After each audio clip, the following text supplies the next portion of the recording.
Hey everybody, this is a video where I'm going to go over the gravitation problems that I passed out during class. That I'll also link here. The gravitation practice problems. Just in case you wanted to kind of review this before the quiz, it's helpful. There's a question on the quiz similar to the concepts being discussed here.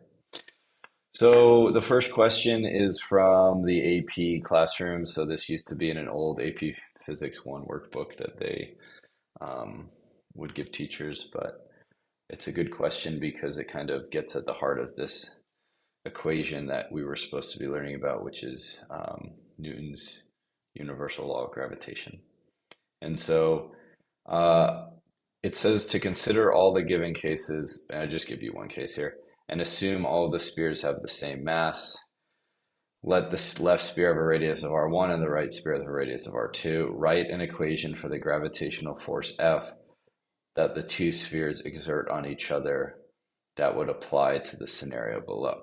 So your equation should contain m1, m2, r1, r2, and any other physical constant. So um, I don't have the ability to do it right now, but if you scroll down to question 2, you see that there's 4 cases. There's case A, B, C, and D, and that's what this is referring to up here. Okay, so I kind of just cropped out cases B through D to just show you this example here. So we're coming up with an equation for the gravitational force that would be exerted on one of these two spheres due to the force of gravity acting between them. And so what you need to understand is that the universal gravitation equation is this large g value, which is a constant, multiplied by the mass 1 multiplied by the mass 2 divided by this r squared, where the r is the distance between the two masses. So anytime two objects that have mass are, I should say this, any two objects that have mass exert a gravitational force between one another. And that's an attractive force. So in this case, the mass on the left and the mass on the right are going to be attracted to one another. So the equation contains this constant, which is a really small value, and it contains the masses, which are pretty self-explanatory. The units are going to be in kilograms. And then this R is going to need to be defined because R usually stands for radius, at least it has been in the unit we've been covering, circular motion. But R is really the distance between the two objects, okay, center of mass. So between the two objects' center of mass, which we'll come back to in a second. Okay, so this unit has a couple of R's. You need to know which R is referring to what. I know it's confusing, but this is like conventionally how things have been done here. All right, so that's the first thing. And then this G is the universal gravitational constant, and it's equal to, I'm just going to change this. Okay, it's equal to 6.67 times 10 to the negative 11th. Some students were confusing these units with variables. M stands for meters cubed, kilograms, and over kilograms, seconds squared. So this doesn't stand for mass. This stands for meters. Again, confusing, but we only have so many letters in the alphabet. And then this is a really, really, really, really, really small number. Okay, which means that objects have to have really, really, really, really large masses or be really, really close to one another, or a combination of both, in order for them to exert a considerable amount of gravitational force. Okay, which they went over in the video, the ad puzzle. So that's our starting off point. Now we need to apply this gravitational force equation to the two spheres here. And so I just want to kind of show you what this R is indicating here for the left sphere and what this R is indicating for the right sphere. These are the centers of mass. These dots are the center of the sphere. And the distance from the edge of the sphere to the center of the sphere is defined as radius r, or for this expression, r1. Okay, so we're going to call that left sphere radius r1. And just to kind of show you this, that two r1 values, okay, make up the diameter of the sphere. Okay, so r1 to the center and then r1 from the center to the edge. And then the same thing with this R2. I'm going to call this thing R2. So R2 is from the center of the sphere to the edge, from the center of the sphere to the edge.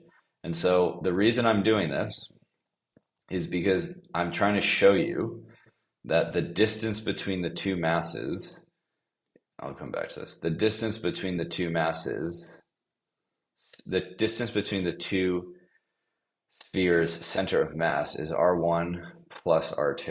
Okay, that's the best way to write that expression, R1 plus R2. Okay, so when I use this universal gravitation equation, I'm going to define my left sphere as M1 because that's something I said I could do in the question.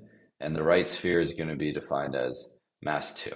So in this universal gravitation equation, I have the capital M1 times capital M2, and then divided by the distance between the two objects' center of mass squared. So the distance between the two objects' center of mass is the sum of R1 and R2. Okay, the center of mass of the left sphere plus the distance between the center of mass of the left sphere and the center of mass of the right sphere is R1 plus R2. So I'm going to take that and I'm going to square the sum of R1 and R2 to give me this lowercase r squared value. So this would be the equation for the gravitational force that the two spheres exert on each other. Now in question 2, what we're going to do is, just for clarification, I go back and I show you that this is R right here, R1 plus R2. So this is R1 plus R2. This is what we consider R. Okay. So now what I want to do is I want to apply that equation to this question here. All right. So I'm going to read this question. I say rank the cases by the gravitational forces that the spheres exert on each other. Assume that the spheres have the same mass. Okay, so these questions are all kind of worded the same way. The gravitational forces that the spheres exert on each other. Just to review, the left sphere here exerts a force on the right sphere to the left. The right sphere exerts a gravitational force on the left sphere to the right. These are gravitational forces that act towards one another. Same with case B, same with case C. These are forces of attraction between the two masses. So in this situation, all the masses are the same. So I give them m, just across the board. It kind of simplifies things. And then I'm going to use this equation that we derived in the first question, okay, which I put right here. And so I think the way that I want to do this is I want to, here's what I want to do. I want to start plugging in the constant g and m1, which I'm going to call m, and m2, which is also m. So m times m gives me m squared. Okay, just as a reminder, m1 is m, the red m here. m2 is this red m. And because they're the same mass, because all the spheres have the same mass, what I can do is I can take m times m and it's m squared. Okay, it's not 2m like some of you were writing, but it's m squared. And now the distance between the two spheres is going to be R1 plus R2. This should have a 2 right here. R1 plus R2. And so in this case, R1 is R, R2 is R, and so I get R plus R. And so what I'm going to do is I'm going to factor out the G and the M and the R so that I get some factor of G M squared over R. So, okay, let me kind of explain the thinking here. All of these cases have the same two masses, but different sizes. So we know that they're going to have the same numerator, right? What we'll see is that their radiuses are given in factors of r. So we can factor out the r from this equation. I'll do that in case A, then B, then C, then D. So what I'm just simply doing is I'm G times M squared over R plus R squared. Okay, G times M squared, I'm just going to kind of move to the left here, and then I'm going to multiply the g and m squared times 1 over r plus r is 2r. Okay, 2r squared is 4r squared. So I think that might be a bit of a leap for some of you. So I think in the little bit later, what I do is I go back and show you how I get from r plus r squared is equal to 4r squared. So another way you could also write this is by now factoring out the r squared. So you can get g over m squared over r squared is equal multiplied by 1/4. Okay, so the reason that I'm doing this is because the g's and the m and the r's are all going to be present in case A, case B, case C, case D. And so I can compare simply this parentheses, this multiplicative, I guess, of g m squared r squared for case A, case B, case C, case D, and I can figure out pretty easily which one is the greatest, which one's the least. All right, so let's keep going. For the case B, I start with g and m1 times m2 is m squared because the masses are the same, but now my radius on the left is 2r, my radius on the right is 2r, so 2r plus 2r gives me 4r, and so force B can be written as g times m squared over 1 over 4r squared, which is 16r squared. Okay, so here's how I go through this here. It's g over m squared is, you're with me here. G over m squared, g times m squared over 4r. Okay, 4r squared is in parentheses. So 4 squared is 16. R squared is r squared. Now, okay, so now I'm down here. Just like I took out r squared and m squared over here, I'm also going to remove the r squared from this parentheses, and I see that the force in case B is equal to g m squared over r squared times 1/16. So just by looking at, this fraction 1/4 and 1/16, with the yellow's the same, g m squared r squared is the same for both, but the red's different. The fraction is different. So just by looking at this, I can see that the force A is greater than the force in situation B. It should also be like, conceptually, if you look back at these cases, what you should look at is that the distance between the center of mass is closer in case A than it is in case B.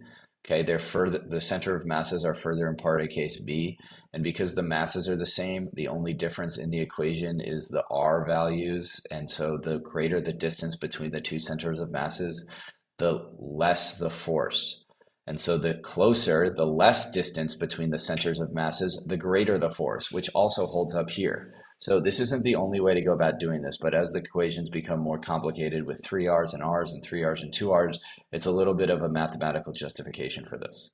So in case C, we now see that the masses are, okay, the center of mass here is 3, the center of mass is 3r from here to the edge, and then this is a distance r. So the total distance between the center of mass here and the center of mass here is 4r, which is also the same as the distance between the center of mass here and the center of mass here, which is 4r. So I might expect in case C that the forces of gravitation between the two spheres are equal to the case B forces of gravitation. But let's see this mathematically. Again, this is just one of the many ways you can approach this problem. I'm showing you this kind of long algebraic derivation, but if you simply look at the distance between the center of the mass of one object and the center of mass of the other object, and you see how those distances compare, because the masses are the same for all cases, we can just look at the distance between the centers of masses, and the larger the distance between the center of masses, the less the force, okay, if the mass is the same. So here I've got my equation. I went over ym squared is m squared. 3r plus r is the distance between the center of mass on the left and the center of mass on the right. And so 3r plus r gives me 4r. Parentheses 4r squared gives me 16r squared. So I can remove that out of the equation and I get 4r squared. Yeah, okay, so this is kind of like all right, and what you should see is that now the case C gravitation is equal to the force B, gravitation, 1/16. Now in case D, just looking at this, the distance between the center of mass on the left and the center of mass on the right is 3r plus 2r. So 3r plus 2r, which is 5r, which is greater than in case C, which is greater than in case B, which is greater than in case A. So I expect the larger distance between the centers of mass of the left and right sphere to result in the weakest force because it is the greatest distance between the two spheres. Let's see if that holds up to be true. So the force D is G over m squared, 3r plus 2r. 3r plus 2r results in a 5r. So 5r squared is going to give you 5 squared times r squared. So you end up with 25r squared. So G m squared over r squared times 1/25th. And 1/25th is the smallest of these fractions. So we are correct in our earlier example, our earlier explanation, when we say that force in case D is the least. Okay, so the ranking looks something like this.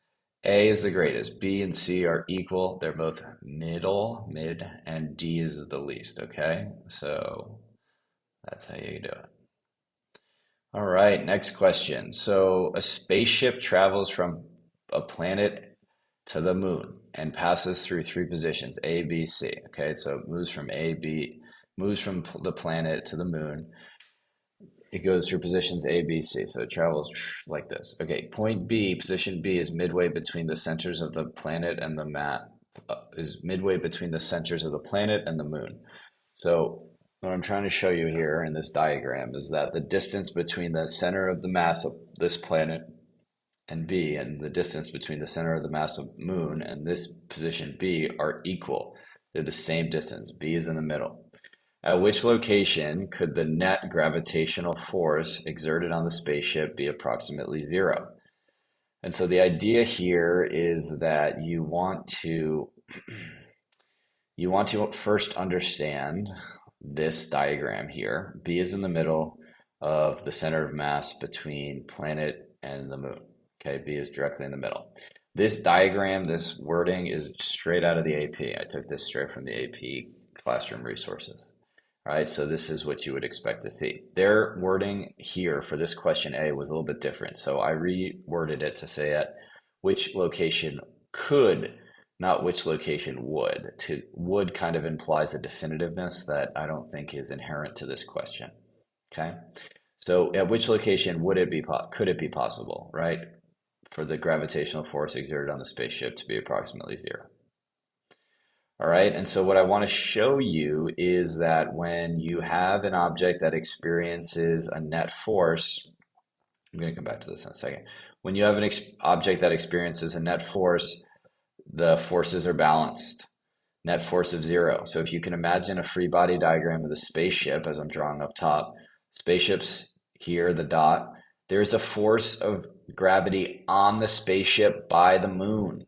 Okay, the forces of gravity are attractive forces. So if you can imagine the spaceship is between the planet and the moon is exerting a force on the spaceship to the right. The planet's exerting a force on the spaceship to the left. So when I say that the net gravitational force is 0, that means the force on the spaceship by the moon to the right is balanced by the leftward force of the force on the spaceship by planet. So what I'm trying to show you here is that at the position we're looking for, the force on the spaceship by the planet to the left and the force on the spaceship by the moon are balanced. And that means that there's a net force of 0. Okay, forces are balanced. So there's a couple of different ways to think about this, but this is just one of the ways that you can go about doing it. In the question, I didn't tell you that the planet has 3m. It's not 3 times more massive than the moon, but it just says it's larger. It has a larger mass. Okay, so not only does it have a larger volume, but it has a larger mass. And so I just randomly wrote 3m here. I just wanted to kind of just point this out. It doesn't have to be 3m. It could be 1.2m. It could be 12m. It could be 1200m. But I just kind of did this to kind of set this up here, okay? Because oftentimes they're not going to give you values. You kind of need to understand, that you can draw this. You can say that the planet's 3m and the moon is m. Okay? So I'm going to go back to this equation that we looked at in question 1 and 2, the universal gravitation equation. And I want to imagine first if the spaceship is at point B. If the spaceship is at point B, then the free body diagram you're going to get is as follows. Okay, why is that the case? Well, at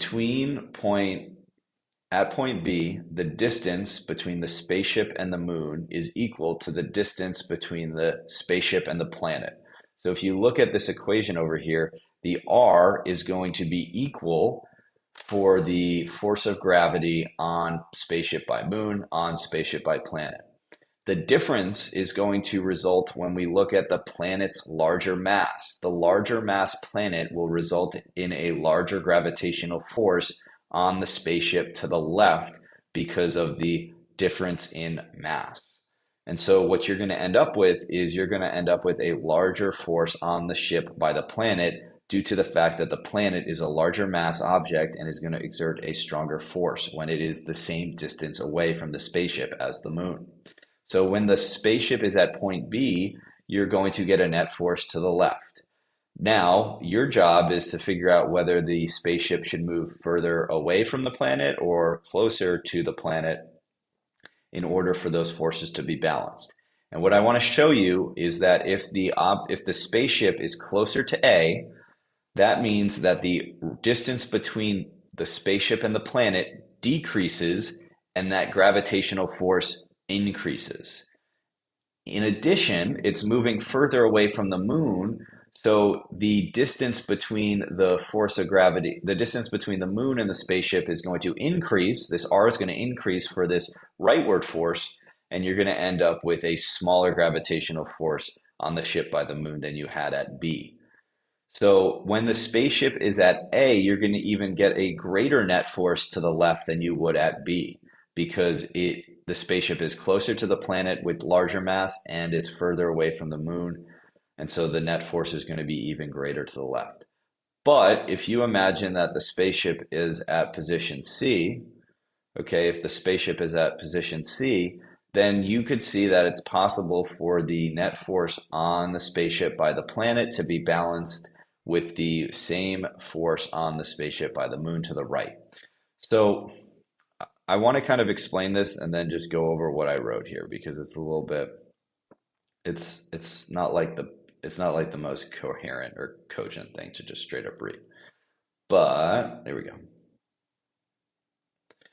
So it says spaceship must be closer to the moon than planet in order to have a net force of 0 acting on it because the smaller mass moon must compensate with the smaller R value, distance between ship and moon, in order to match the force on the ship by a large mass planet.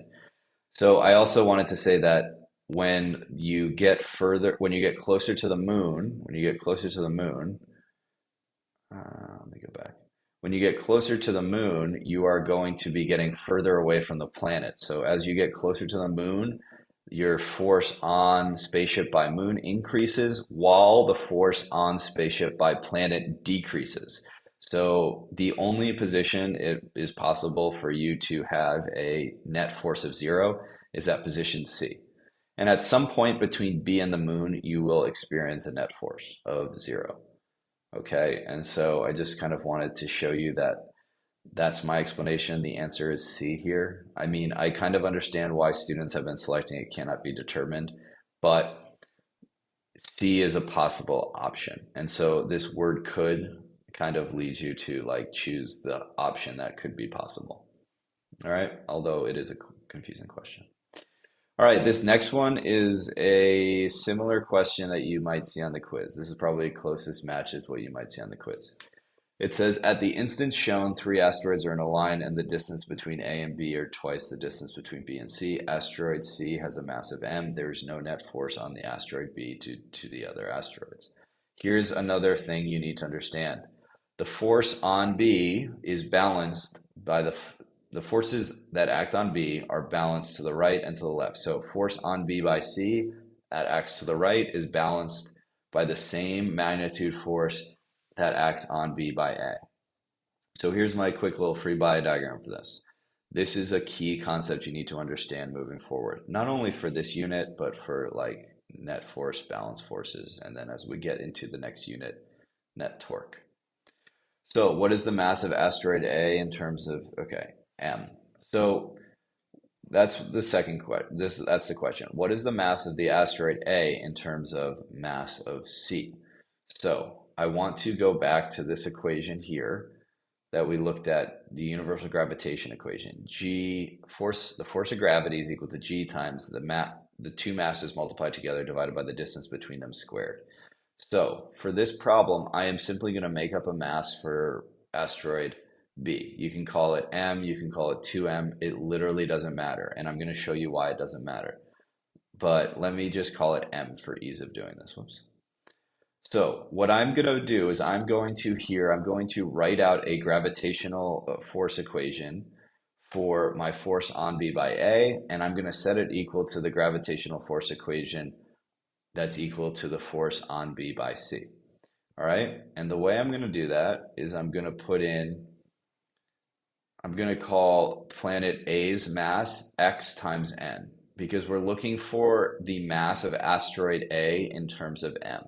So just like you did on the roller coaster activity where you were solving for the relative weight of the roller coaster rider in terms of their weight, now we're going to find the relative mass of asteroid A in terms of M. And I do that by putting this large capital red X next to M. And what I'm going to do is I'm going to call the mass of asteroid A xm. So in this equation, when I find my gravitational force between A and B, the mass of A is going to be defined as xm, and the mass of B I'm going to call m. And the distance between the two is equal to 2d. So in parentheses, I'm going to put 2d, and I'm going to square that. Now, again, I know that those force to the left and the force to the right are balanced. They need to be equal. So I'm just going to simply write that the force on B by A is equal to the force of B by C, force on B by C. So I'm going to, net force equals 0, yeah. So I'm going to write this equation for the force on B by C. I start with the gravitational large G constant multiplied by the mass of C, which is m, times the mass of B, which I'm calling m here. Okay, and so the distance between B and C, asteroid B and C, is d, and I square that in my equation. Now what I want to do is I want to just show you that these masses exist on both sides of the equation. I could have said these are m squared, these are m squared, whatever. They would still cancel out. What I'm going to go through is I'm going to cancel out literally everything that appears on both sides of the equation, because algebraically, what I should be doing is I should be dividing both sides of this equation by m squared, and then this divides by m squared, and you'd see that those cancel out. But I'm just skipping that step. Okay, I'm just trying to answer this quickly. G is also present on both sides of the equation, so that also cancels out. So now I've got a really simple equation. I simply have x over 4d squared, because 2d squared in parentheses becomes 4d squared, x over 4d squared over d squared. Okay, and now again, I see that d squared is present on both sides of the equation in the denominator, so they cancel out. And then I'm left with x over 4 is equal to 1, so I'm going to multiply both sides by 4, and what I end up with is x equals 4. And so this is a really straightforward, simple way that you can use to solve for the massive asteroid A in terms of m. So what this is telling me is that the mass of asteroid A must be 4 times greater than the mass of asteroid C in order for it to balance the force on B by C with force on B by A. Okay, now notice the mass of B literally doesn't matter. If it was M, like it was here, it cancels out. If it was 2M, it would be 2M on the left side of the equation and 2M on the right side of the equation. Both would cancel out. So it doesn't matter what the mass of B is. The mass of A has to be 4 times greater than the mass of C in order to balance out those forces. All right, so done with video. Good job watching it. Hit that like button. Don't forget to subscribe.